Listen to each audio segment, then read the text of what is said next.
Շուրջ 2 ամիս է, ինչ կտրուկ բարձրացել է հեղուկ գազի գինը, որի հետևանքով բարձրացել են նաև մի շարք այլ ապրանքների և ծառայությունների գները, մասնավորապես տաքսի ծառայությունների։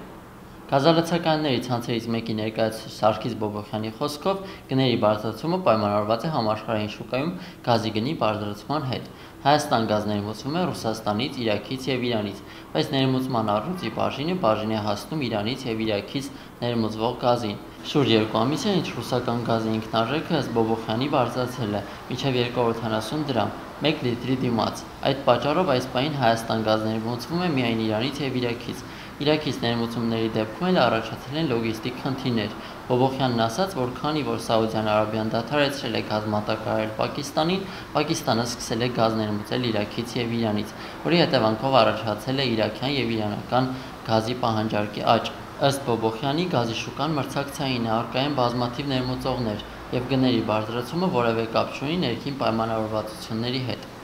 Միակ պատճառը համաշխարհային շուկայում գազի գնի բարձրացումն է։ Գազալցականի ցանցերի ներկայացուցիչի կարծիքով, մոտակա ժամանակներում խնդիրը կկարգավորվի և գները հետզհետե կիջնեն։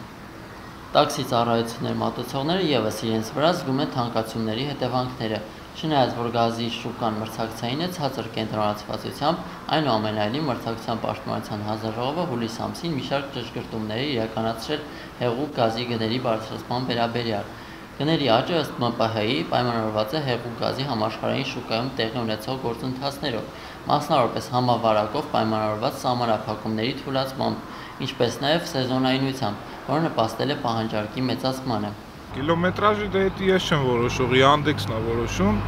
բայց ընդհանրապես այո, բավոց չի թանկացել։ Ամեն ինչի վրա ազդում է,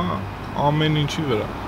Ես առաջ որ աշխատում էի օրը 7000 դրամ, հիմա աշխատում եմ 5000 դրամ, որտեղ գազը թանկ է։ Իսկ հաճախորդները, ուղևորները բողոքում են գնի թանկացումից, որովհետև մինիմալն էլ է բարձրացել կարծես Yandex-ը։ Չէ, էդի էդի կապված է երևի պրոբկեքի բանից, բայց ընդհանրապես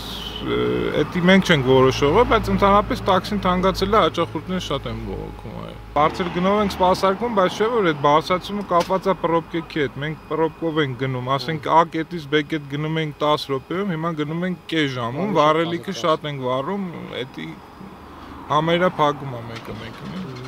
Ոլորտում գործունեություն է ծավալում ավելի քան 50 տնտեսվարող սուբյեկտ, չկան գերիշխող դիրք ունեցող ընկերություններ, ուստի նշված ընկերությունները չեն կարող որոշիչ ազդեցություն ունենալ ոլորտի ընդհանուր պայմանների, այդ թվում գների վրա։ Գների բարձրացումը պայմանավորված է հեղուկ գազի դեֆիցիտով, լոգիստիկ խնդիրներով, մի շարք երկրներում պահանջարկի աճով և այլն։